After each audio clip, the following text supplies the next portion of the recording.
Let us start. Namo tassa bhagavato arahato sama sambuddhassa. Namo tassa bhagavato arahato sama sambuddhassa. Namo tassa bhagavato arahato sama sambuddhassa. We didn't get enough time to do reflections last week, so we will do the reflections of the last week talk now. Okay, so what do you think are the reasons for the Buddha to attain enlightenment despite all the challenges? You did see what he went through. You did see how difficult those situations were when he started off with the serious meditation, withdrawing from sensual pleasures and stopping his breath, and then clench his teeth, and with the wind coming through the ears, with the head exploding like an earthquake, and with the belly, all the winds, and then the body go into extreme heat. And then he started off with very little food and down to skeleton and bones, and his spines were like what, beads, yeah. And when he touches front, he can feel his backbone. When he touches backbone, he can feel his front. When he want to pee, when he want to poop, he fell over. So that was all the difficult practices that he's gone through, and he eventually found out that aesthetic life wasn't really conducive to total liberation from sufferings. So eventually he gave up. So he sat down underneath in a good place. He thought this is very conducive to practice. So he sat down in a place, and then he attained those three knowledges, right? So there was a really rough summary of what he went through. So we actually studied that in the last few little chapters. So what do you think were the reasons for the Buddha to attain the enlightenment despite all these difficulties? Why did he have to go through all this? Why? It's your reflections, it's not mine. The mic is yours, it's on the floor. Have you gone back to reflect on this, Versa? Maybe he needed to experience what the truth is not. Okay, that's good. You mean reaching the truth? That was not the practice to reach the truth. That's good. Very good.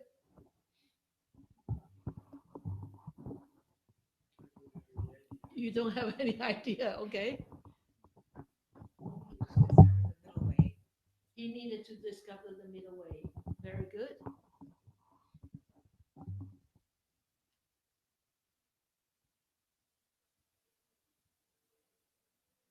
Paul?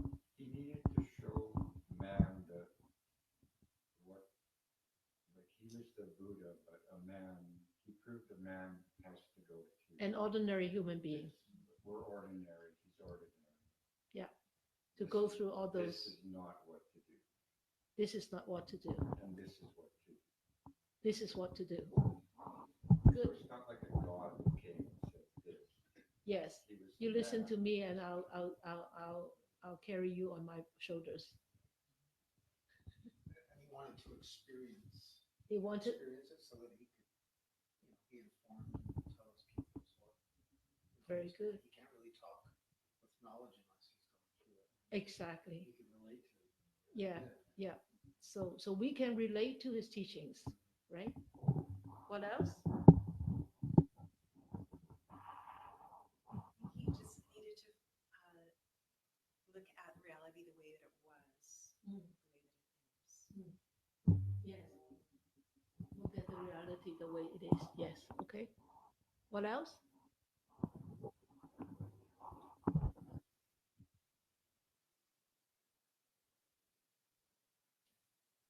You were all correct. Those were really good reasons. Are you expecting? Are you expecting something from me? You're looking at me. You're all right. You were all correct because you said the right thing. It has to be related. It has to relate to humankind. It has to go through the experience, and he taught the middle path, and he showed that going through the two extremes is really not the path. And because deep down in him, there is the compassion that he wanted to find a way to help suffering people, beings to come out from sufferings. And because of that compassion, don't you think he knows this way? I think he did. I think he did already. But he went through it so that he showed us he actually went through it. And it did not work. Trust me. But because of his great compassion, so he put himself in that situation. Just like firemen, they know going into a place on fire was very dangerous. They could lose their life anytime, right? But they have that will to save people. They have that will to save. They have that ethics to go into the fire, into the flame, right? So I think that is one of the reasons too. Okay, so all right, good. So among the three knowledges, the third knowledge of the destruction of the things is the crucial point to total liberation. So what are the qualities of this third knowledge? Look up in the book. What are the qualities?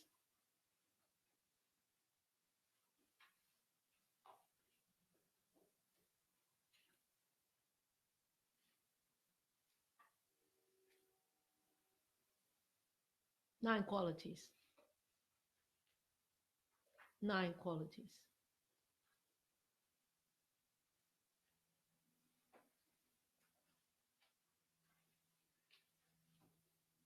You don't know?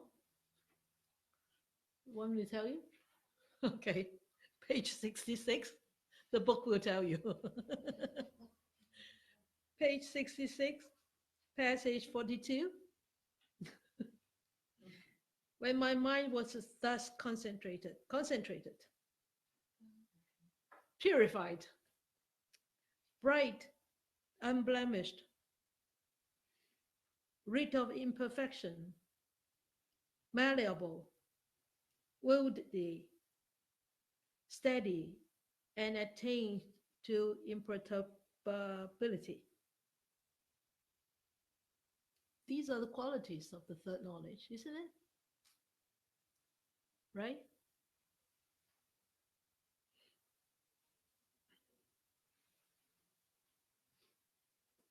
Because of the mind being concentrated, because of the mind being pure, because of the mind being bright, because the mind not because of the mind untainted and blemished, because of the mind completely perfect and malleable. Like, you know what is malleable, right? It can be extended, flexible, and worldly. Worldly, you know what does that mean?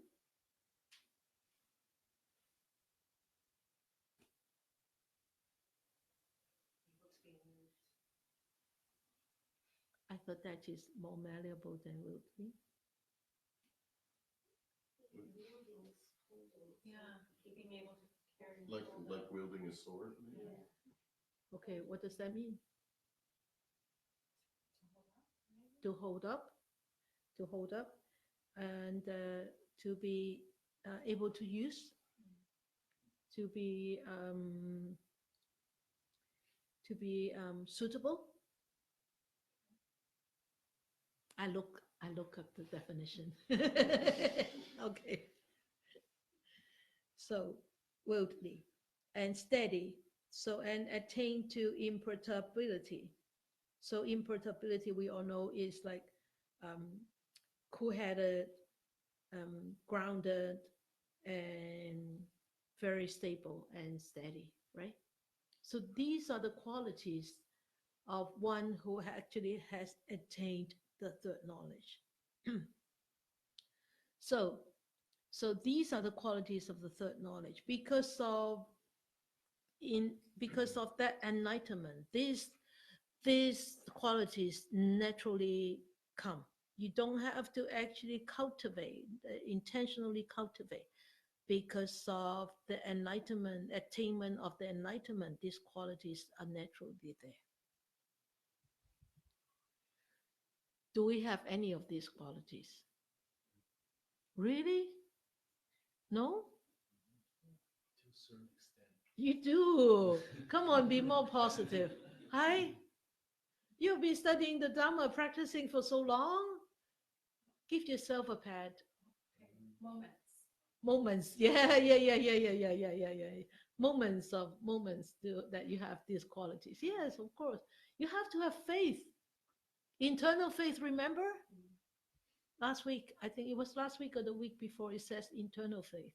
You do need to have that internal faith. The internal faith means that you have that Buddha nature in there, but it's just masked, and you can reveal it by removing the dust. Yeah. So we do have those qualities, but moments, and they don't last very long. And we constantly forget to strengthen them. Actually, we constantly do everything to weaken them, right? Instead of strengthening them. So we need to be very mindful all the time. And are we prepared to develop any of these qualities to a higher extent? We should, right? Oh yeah. Yeah. Good. We should, yeah. I mean, and we should, as a practitioner, not just as a Buddhist. Remember, we are not just a Buddhist. A Buddhist is somebody who takes the teachings as a like sort of like a religious faith, and the teachings of the Buddha is not just for the Buddhist, because the Buddhas are teaching the truth of existence, and the truth of existence applies to everybody, whether one believes in his teachings or one practice his teachings or not. It applies. You are subjected to change, whether you believe in the Buddha's teachings or not. You're subjected to change, and you are conditioned, whether you call yourself a Buddhist or not. So don't we are a Buddhist, and also we are a practitioner. The most important thing is we are practicing his teachings, and that's very important, because we are what? Talking the talk, walking the talk. That's very important. We are a walkie-talkie.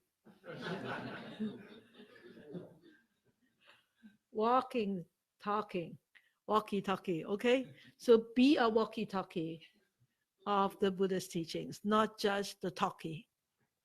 Okay, so all right, good. Now we go into the ancient city, what we have read just now.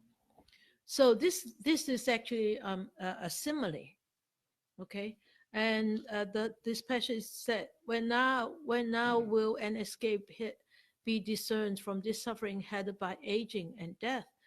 So he was sitting, he was meditating, and he said, months before my enlightenment, when I was still a bodhisattva, that means he hasn't actually attained his Sammasambuddha yet. Sammasambuddha yet. He was just a bodhisattva. This is a bodhisattva. He is a bodhisattva. And Guan Yin Pusa is a bodhisattva. There are Buddhas But there are all Buddhas not necessarily are Samma Sambuddha. So remember when we first started reading, we say Namo Tassa Bhagavato Arahato Samma Sambuddhassa. Samma Sambuddha. Not all Buddhas are Samma Sambuddha yet. Okay, so Samma Sambuddha are the ones who actually attained his enlightenment by himself for the compassion of all beings. And Buddhas relied a lot on others' teachings to become Buddha. You will become a Buddha. Maitreya will become a Buddha. Kisiddhagarbha Bodhisattva could become a Buddha. Okay, and Amitabha Buddha, when he retired, Gwanpusa will become the Buddha in the Western paradise, or in the Amitabha Pure Land. So it's not a promotion. It's not a promotion. It's a natural path of progress in the spiritual practice. Okay. So he said, yet before I fully enlightened, it occurred to me this world has fallen into trouble. This world has fallen into trouble. That means this world is suffering. In that it is born, ages, and dies. So it changes, right? It arises, it stays, ages. It stays like us. We were born, then we stayed 20 years old, 70 years old, 90 years old, 120 years old. So we age, that means we stay in that aging process. And then we pass away. And it's reborn. So this cycle is called, we call this samsara, right? A cycle of birth and death, constant birth and death, and never be able to find an exit out. And is there an exit out? He said, when now will an escape be discerned from this suffering headed by aging and death? When there will be an escape? When there will be an exit? So when what does exit come to be? And then he said, monks, it occurred to me, aging and death come to be. When will aging and death come to be? Is conditioned. When there is birth, aging and death comes to be.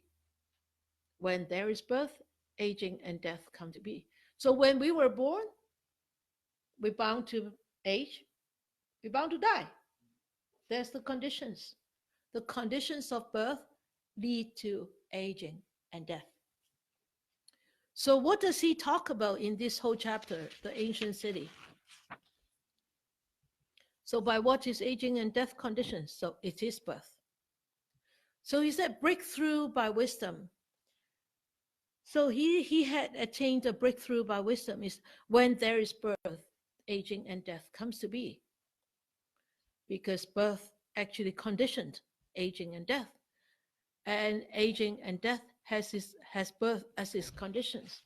So throughout these 2 pages, he talk about this consciousness, he talk about clinging, craving, feeling, contact, and the 6 sense bases and everything. So you are all very senior students. You have been studying this for a few years. You should know what he was talking about. What was he talking about? The 12 links of dependent origination. Very good. The 12 links of dependent origination.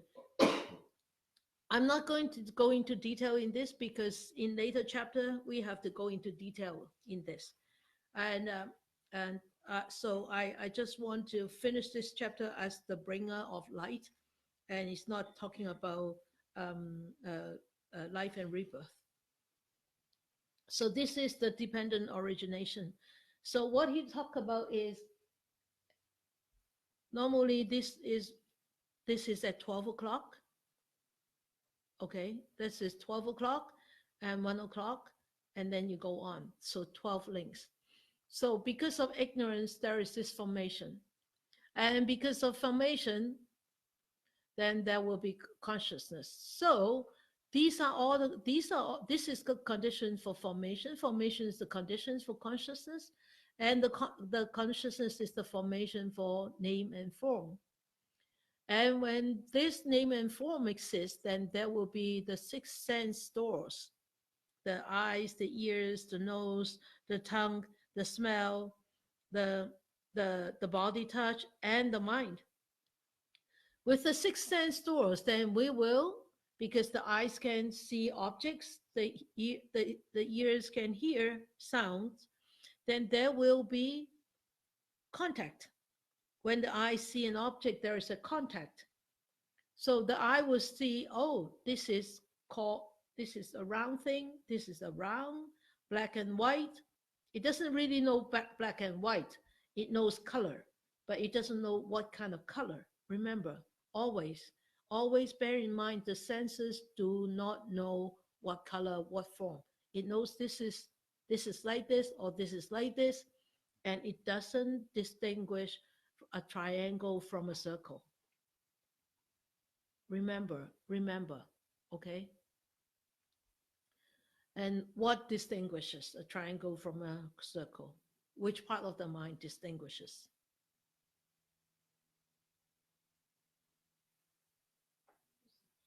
Good. Perception. Sanya. Remember? Sanya. Okay. So I tell you, Sanya is not here. Sanya is not here. Sanya is in the where? In the five aggregates, five khandhas. Yeah. So when we talk about the five khandhas, we'll discuss that in detail. So after contact, then there will be a feeling. So contact is the condition for the feeling, and feeling is the condition for the craving, because I like it, I don't like it, right? And then, or craving or aversion.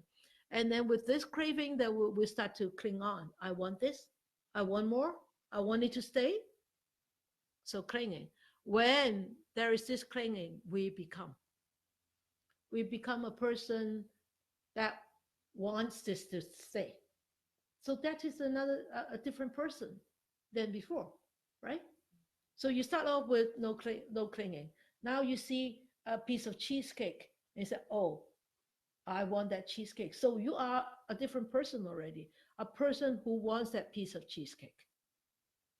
So it becoming, okay? And then because of that becoming, there will be a new birth. The person who wants that piece of cheesecake is the different person than the one before, isn't it? Right? So that is the birth. So we are just talking about this lifetime.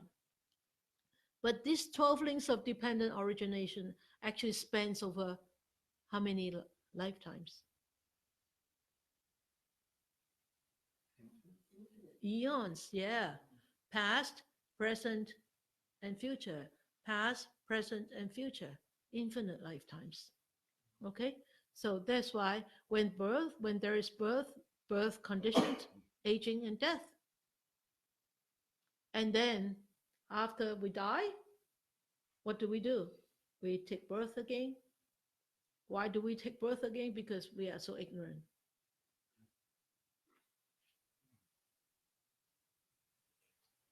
We don't understand. We don't leave the cycles. The more we study the Dharma, the more we understand why my life is like this, right? Yeah, you do. And you don't blame others anymore. It's my fault. It's totally my fault to be like this, right? So so he went briefly into this, and the 12 links of dependent origination needs to be studied in detail all the time. And I'm sure you don't mind to go over it over again, Nick, when that chapters come, because it's nice to be reinforced. It's nice to actually hear it over and over again because every time you will have a little bit more insight. Okay, so but we won't go into detail, but we just know that this is the idea of what he was talking about. So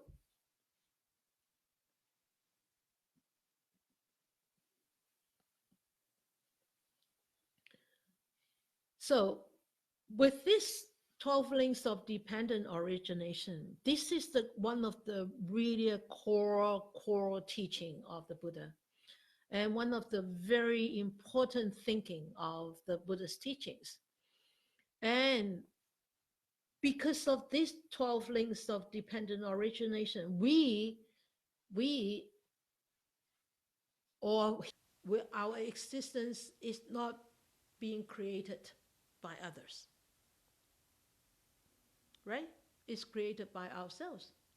And so there is no such thing as a creator, God. And because of this whole idea, because of this whole thinking.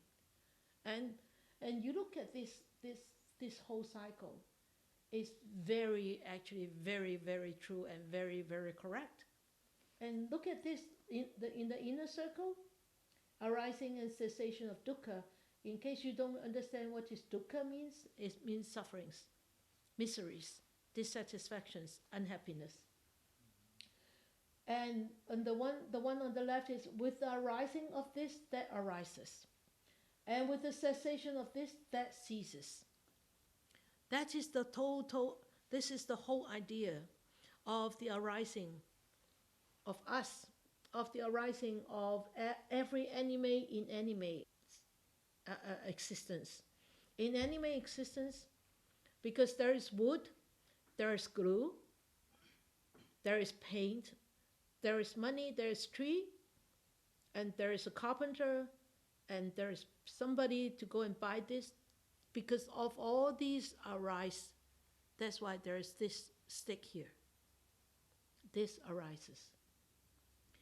And when this gets too old, breaks down, the wood cracked, and the paint faded, and it doesn't make a sound anymore, then we have to throw it away, or bury it, or burn it. Then those ceases, and this ceases. And those cease, this ceases, right? So that's what the whole idea of dependent origination. So our existence doesn't depend on a creator God. Our coming about depends on our own actions, our own karma. You have to believe in this, otherwise you don't need to study the Buddha's teachings. Okay, so he actually make a simile. Sorry. So, if there's no God, then of course there'd be no soul. And so, does Buddha teach other options as for the cause of life? Like some people believe there's a force, a life force. What does Buddha say? Consciousness. Consciousness? Don't jump to conclusions, right? The consciousness reborn. This consciousness. Yeah. Or is it a greater consciousness? Our own consciousness. Our own consciousness. Not the brain one. No. Okay. The mental one. Yeah, the consciousness. Which one? Mental one, the mind. The mind. Our existence, this human existence, make up of two parts, the physical and the mental part. The physical part is this body, Right. okay, and the mental part. And the mental part, there are four faculties, okay. There is perception, there is feeling, there is formation, and there is consciousness. And So consciousness would apply to all creatures? everything, Everything. including a worm. A worm has consciousness. Rocks? Dogs have consciousness. No, those are inanimates. Okay. Animes. He talks about anime things, okay, or anime existence. All right, a dog has consciousness, a cat has consciousness, and a worm has consciousness, an ant has consciousness, Right. but different than our mankind consciousness, Yeah. right? They can't They- seek Buddhahood. Yeah, because they cannot, they can hear, but they cannot understand, Right. and they cannot practice. That's the most important thing, is because they cannot practice. But we have the mind to practice. That's why human life is so precious. Human life is superior, not in the sense that we are superior being, but that we are can superior practice. because we can practice. Okay, Thank you. good. So he actually used an ancient city as a simile to actually tell us about the ancient path that actually many spiritual saints have gone through. So he said it's just like a man wandering through a forest would see an ancient path and an ancient road traveled upon by people in the past. And he would follow it, he walked on it, and he followed it and would see an ancient city. This ancient city is beautiful, very delightful, with parks, with groves, ponds, and ramparts, a delightful place. Then the man would go back and inform the king or a royal minister, and he would say, "Sir, know that while wandering through the forest, I saw an ancient path, an ancient road traveled upon by people in the past. I followed it and saw an ancient city, an ancient capital that has been inhabited by people in the past." Then the king or the royal minister would renovate the city, and sometime later, that city become successful, prosperous, well populated, filled with people, attain to growth and expansion. So he told the king, and so what does it mean by this ancient path? I read this all. Oops. So this ancient path, that means Buddha took actually he symbolized himself as this person walking across the forest, and he saw this path, this ancient path. This ancient path was actually walked by many perfect enlightened ones in the past. That means Buddhas. What do you think he was talking about? Which path he was talking about? The Noble Eightfold Path, very good. With right view, right intention, right speech, right actions, right livelihood, right efforts, right mindfulness, and right concentration, as is different stages or different practices in this Eightfold Noble Path. And then he said, I followed the path, and I have directly known aging and death, its origin, its cessation, and the way leading to its cessation. And this is the Four Noble Truths. So, the path, this ancient path, encompasses the Eightfold Noble Path, and because of practicing the Eightfold Noble Path, or because of understanding the Four Noble Truths, or experiencing the Four Noble Truths, then we choose to walk on this Eightfold Noble Path towards liberation from dukkha. Right? And so here he said, I told the monks, I told the king, and the king actually renovate the city, and sometime later the city becomes successful and prosperous. So what does that mean? He told the king.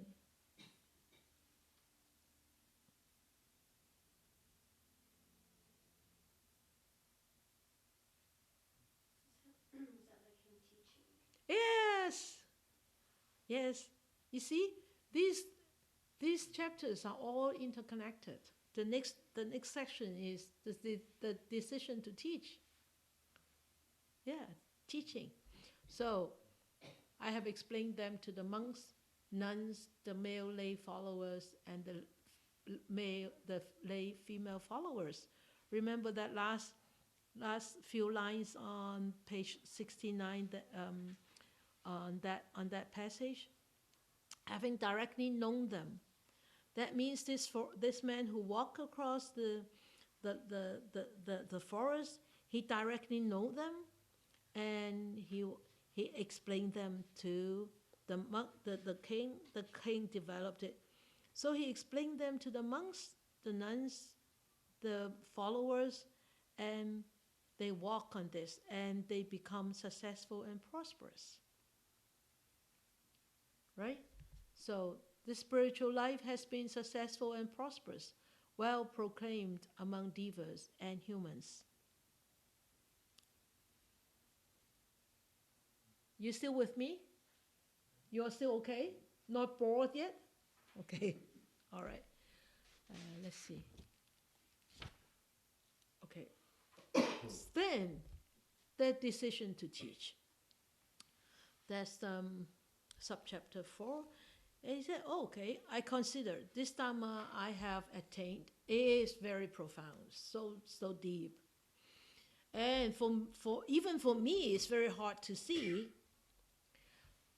and very difficult to understand, even for the Buddha himself. And it is when he actually started to see it, he started to understand it, he found such peace. And then he said here, unattainable by mere reasoning. This, I really need to emphasize on this to all of you. Because in the West, this reasoning quality is very strong in your heads. Yeah, right. That's why it's so difficult for people to actually open their hearts, open their mind to actually listen to the Buddha's teachings. Don't let alone practicing. Just listening is very difficult. Because one is so close. The mind is so close. It's what should I say? Not open enough. The heart is not open enough to actually explore new teachings. And you folks like a lot of reasoning and scientific proof. Yeah. Intellectualizing. And that actually, sometimes, I'm not saying that they are not good qualities. They are wonderful qualities. But sometimes they could be hindrances. They could be. And, but, I mean, you are open-minded because you are sitting here right now. So, but yet I see that those are really very strong qualities in the people of the West. Yeah, and but the Buddha said is enlightenment or liberation from sufferings is unattainable by mere reasoning. So does it mean that you need to believe it blindly? No. No. Then, by what? Experiencing, yes. You read it, then you experience, then you believe it, right? Okay, so that's what he means. Not by just mere reasoning, and it's very subtle, very, very subtle, and it's only be experienced by the wise. So whatever that you experience, whatever teachings that you can experience and you understand after experiencing, you are a wise person. So you are wiser and wiser. You become wiser and wiser. Don't what do you call it? Undermine yourself. Don't undermine yourself. Every day you could be wiser because you're experiencing more and more about his teachings. And you understand more and more then you become wiser and wiser. And he said further, he said, this Dharma I have attained is like this. And this population is never going to be able to understand because they delight in attachment. We all agree with this, don't we? Very much delighted in attachment and also take delight in attachment. Right? What's the difference between these two? English teachers. Delights in attachment and take delights in attachment. Maybe the first one is that there are delights in an attachment, and the second one is we're drawn to that. We Yeah. seek it, we Yeah. access it. Yeah. Thank you. Thank you. That's good. That's what he meant. And then rejoices in attachment. Anyway, everything is because we love attachments, right? We rejoices in being attached. We rejoices in clinging because we don't know. We don't know when those things that we cling to disappear. We know, but we don't want to believe. And we know, and we believe, but we forget. Right? We constantly forget. So we start to become sorrow, we lament, we become angry, we become depressed, right? Because we forget. So he said it is hard for them to see this truth. I hope he's not talking about us. Okay. And the truth of conditionality and dependent origination. It is very difficult to understand. Dependent origination is really difficult to understand. But when you start to have a glimpse of understanding in this cycle, it's a great insight. It's actually one very wonderful teaching to be used at times of difficulties. Really helpful. And the truth of the stilling of all formations, that means stop all formations, stop all future formations. Right? Stilling of all formations, that means stop all the sankhara. Right? And relinquishing of all acquisitions. So we let go. And the destructions of craving, dispassion, cessations, and nibbana. So eventually you come to reach to a state of total cessation. Total cessation. So, and then there were two stanzas, came to him spontaneously. Remember we talk about the wood with the sap, those three similes, remember? No? The dry wood, the wet wood in the ocean. You remember now? Okay, good. Okay, those also came spontaneously. The word spontaneously actually has a great meaning in here. Guess what? Why?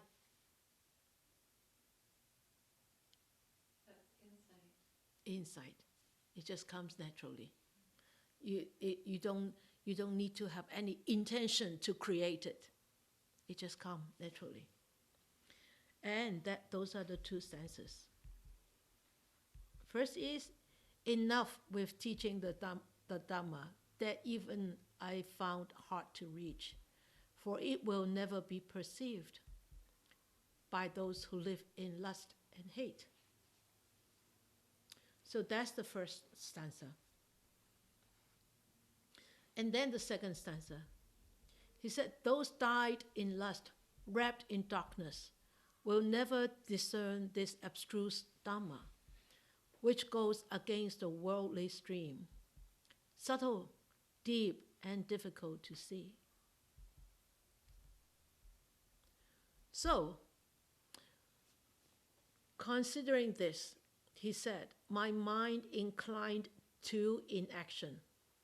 That means no action, rather than going to teach the Dhamma.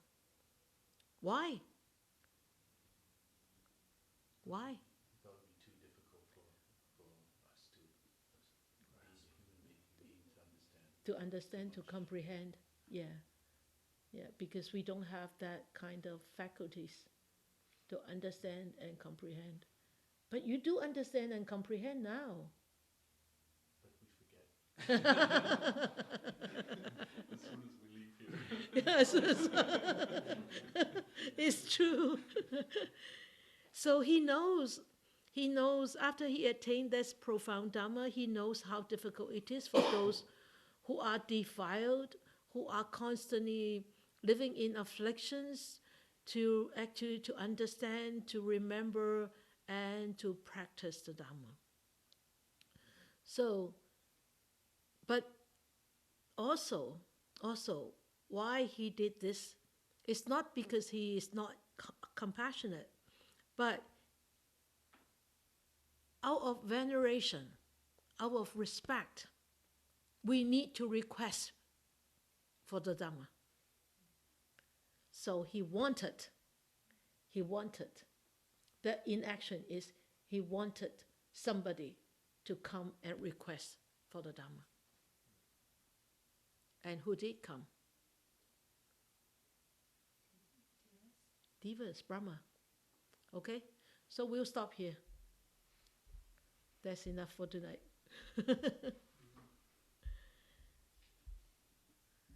This book is wonderful, isn't it? How did you find this book now? Because you have done this reading yourself too. You have done this on Saturday study group too. Sometimes it's very encouraging because I remember bits and pieces and remember talking about it with the others in the group, and so I feel like every time I do it, I get a little bit more from it. So it is encouraging. Yeah. Good. Saturday group people? I don't know, I find it, I think all the 2 years, or is it 3 2 years? years, yes. 3 years. Yeah. Oh, wow. I guess we miss a lot. Yeah. There's a lot deeper than. Yeah. That's why I know this is difficult. I know that's why people come and go. People don't stay because it's so boring. It seems to be so dry, but to me, it's not dry at all. I'm sure it's not dry to some of you. That's why you stay. But it's really not just mere words. There's so much depth into the words, into these passages. There's so much depth in it. That's why I like to go into depth like this rather than just me reading it or just talking very on the surface. I mean, I'm not good enough to go deeper yet, but I find it's actually very, very, very interesting to. I mean, I've read this book for so many years. I think 10 years ago I started teaching this book. I think I started using this when we were still in the old hall, when the old building was still there. That was 10 years ago, I remember. Terry, right? I think so, yeah. So, and now, I pick it up again and do it again, and it's very different again. So so trust me, every time you read, every time you actually listen to it again, you will feel different because you keep on practice, you grow, and the way the depth you understand the Dharma will be deeper. So, any questions? Yes. Oh, yes. Oh, yes. Versha asked me to actually talk to you about the Buddha, the huge Buddha that's coming, about the jewels, the treasures going into the Buddha. It will be done next year. So there will be three things being put into, not three things, three categories of things. The first is the Buddha. We are going to put one little Buddha into the big Buddha. So it signifies the three jewels, okay? The Buddha, so I have the Buddha already. So, and then the second is the Dharma. Dharma, that means teachings, his teachings. So I'm asking people to write Heart Sutra.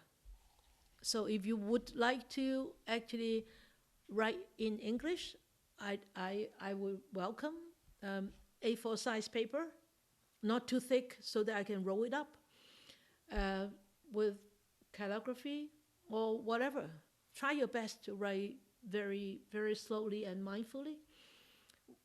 You can write many, but I will only choose one from one person, because I have about, how many? I think I have about 2,000 copies from 3,000 people. So English ones, I think I haven't got any yet. So you folks are welcome to actually chip in, and deadline is maybe end of the year, okay? And then, of course, you cannot put the Sangha in there, right? But we are using jewels, gems to actually to put in there. Gems, that means precious stones. So if you have some precious stones like amethyst, there are 7 kinds of precious stones. Off the head, I really don't know all of them in English. Let me find out and I will tell you next week. So if you have one of those precious stones, real precious stones, and you want to actually donate and put it into the Buddha, into the body of the Buddha forever, as long as Po Lam meditation vihara lasts, it will stay in there. So you are welcome to give. Okay? So, all right? Okay. So we will dedicate our merits. May these blessings extend to all, that we with all the other living beings together will attain the Buddha way. We have this good thought arise on our mind. May more and more people will encounter the words of the Buddha, study them, practice them, and liberate themselves from their own difficulties, sufferings, miseries, and be ultimately happy, peaceful.